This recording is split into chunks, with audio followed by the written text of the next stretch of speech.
So we're dealing here with when we have root notes on the A string. That's what really this is all about. So I'm talking like when you have a root note that you can't play down low on the E string. So like a B flat, for example, or a B, or any note really up from B flat to E flat. I can't drop an octave with these notes and hit a beefy low note with them, right? So this little MOTOWN hinge is going to do a couple things for me. First, it's going to allow me to kind of beef up those notes on the A string, and it's also going to allow me to add, a little bit of harmonic movement without changing the chord, which is really, really cool. And I'm going to explain that more in detail later, but let me show you what the move is, okay? So we're going to be working with a backing track that's in C today. And so if I go to my root note, C, right?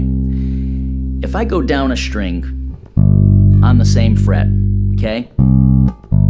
That's going from the root, down to the 5th, okay? C to G.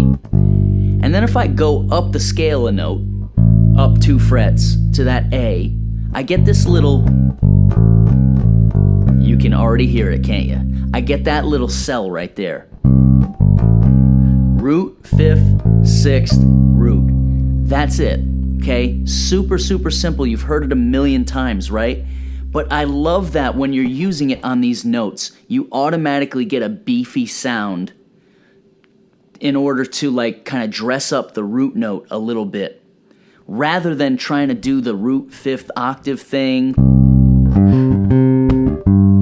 which just doesn't have the beef, right? Doesn't have the same beef, or doing an arpeggio.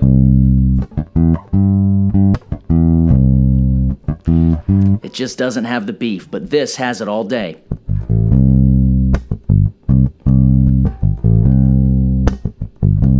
Right? And the cool thing about it is you can use these 3 notes in any combination or order, and they sound good. You can go down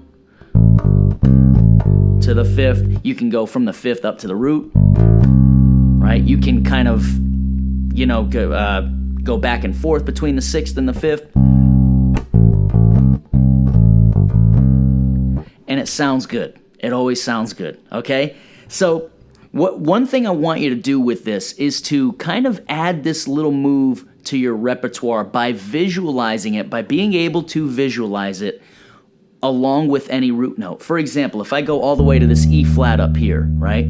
Can I, in my mind's eye, visualize that shape on the fingerboard from the E flat, right? In the same way that you can probably visualize that little root 5th octave box, right? You might be able to visualize a major triad. Well, add this one onto that repertoire of options that you can just kind of go to for any root note, and it will really serve you well. Let's hit the backing track. The backing track is going to go from C.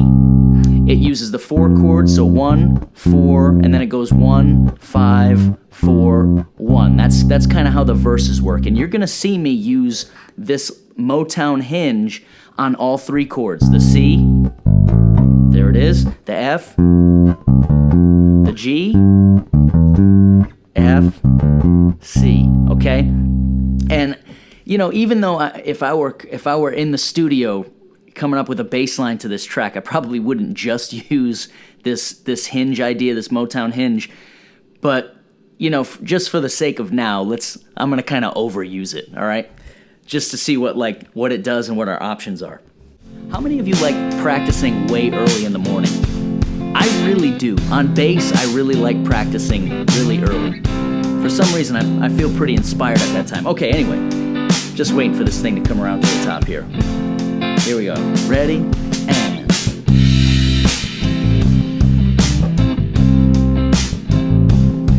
all right.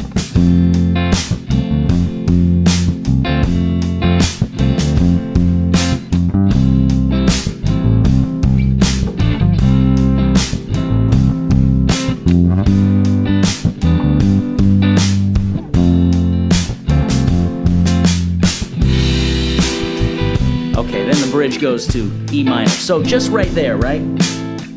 We're going to talk about the minor chords in just a second. But you can hear that sound, right? It automatically gives it that kind of down-home roots sound, okay? And one thing that it also does, we talked about that this little MOTOWN hinge adds harmonic movement to the root note as well. So on this example, you stay on the C chord for 2 bars. 1, 2, 3, 4, 2, 2, 3, 4, right? It's 2 bars of C. But if I just kind of stayed on the C, it's gonna feel like a long chord change.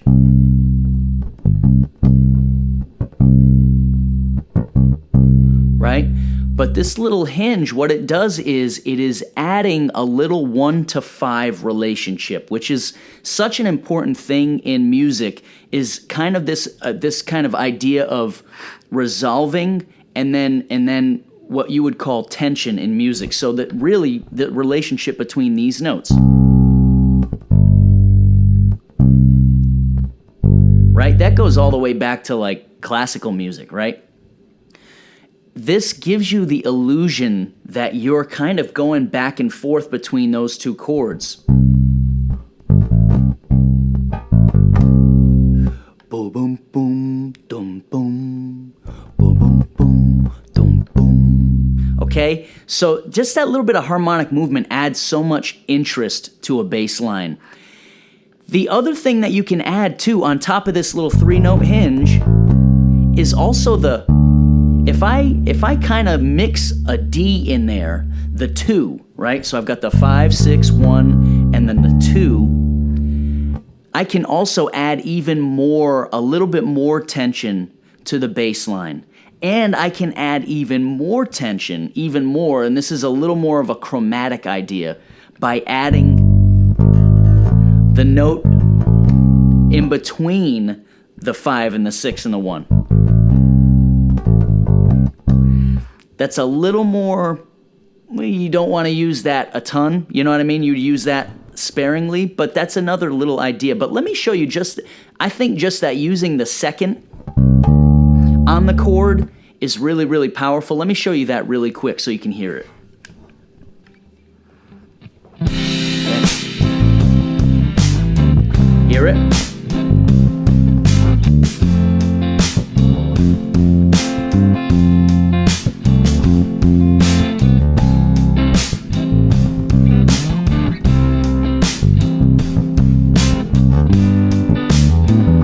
Right there. Here it is again. Right?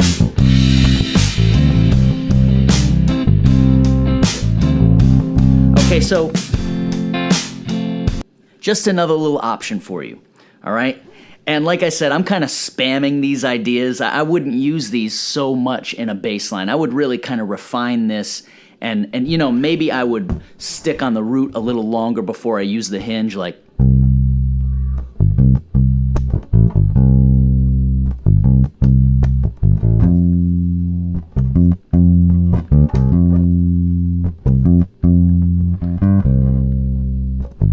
and that's another little point I want to make. Using these ideas, it's nice to establish that root note and kind of hang on it for a second. Or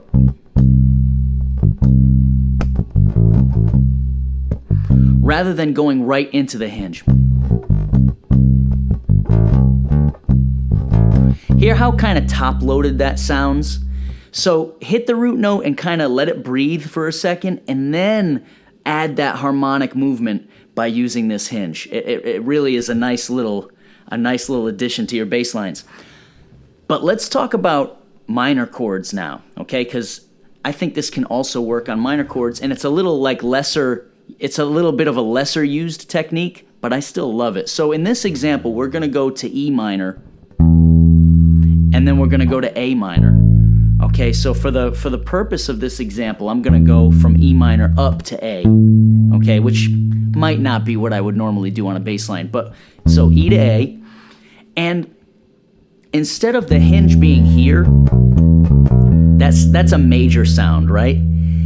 I'm gonna move that hinge down 2 frets. So here's my root note, and then I'm gonna go down to the 4, 5, 1 on a minor chord. Okay, so I just took that hinge and I move it down 2 frets, or move it down a whole step to work on a minor chord.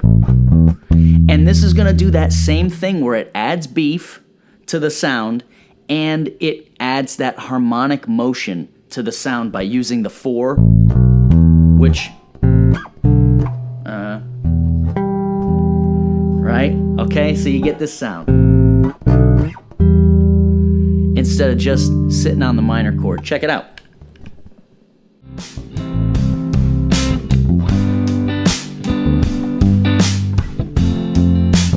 Here's the minor here.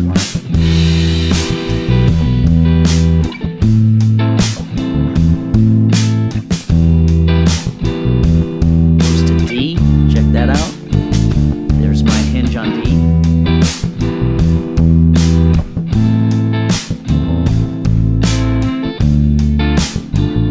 Goes to the 5 chord.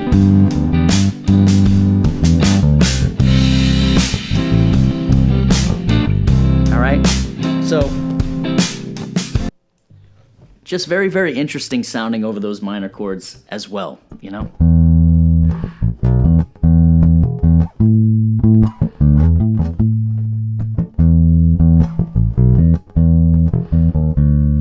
Love it, love it. All right, so that's the basic idea. This is just something to tinker with, and like I said, don't front load the idea too much, or don't like overuse it. Like I said, I'm kind of overusing it here just as an example, but use it tastefully and it goes a long way.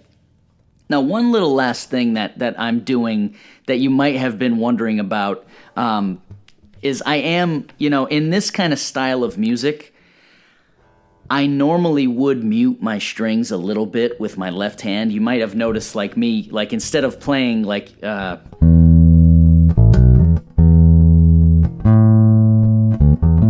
playing these hinges in position, or I am kind of using my left hand to mute the strings. And the way I do that, just real quick, the way I do that is I kind of pinch my fingers together like this instead of spreading my fingers. And I use my second finger just to touch the string like ever so slightly.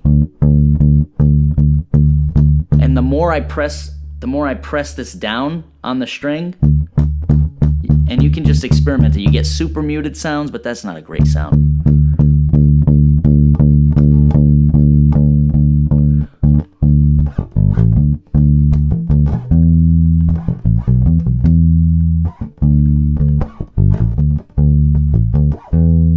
All right, sometimes I just use that technique, especially if I'm playing live. It kind of gives the illusion that I've got a mute on the bass. But anyway, yeah, little bonus for you this morning. All right, hey, let me know what you think of that. I really like that little technique, and you know, like I said before, age old, been used a million times, but it's used a million times because it's great.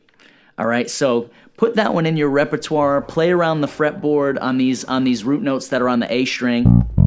Make sure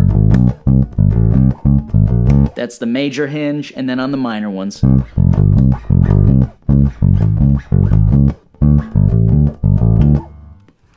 Just be able to visualize that, get used to them, and you'll be able to go to it when you want to in your grooves. All right. As usual, I had fun. I'll talk to you guys next week. Everybody have a great week, and see you soon.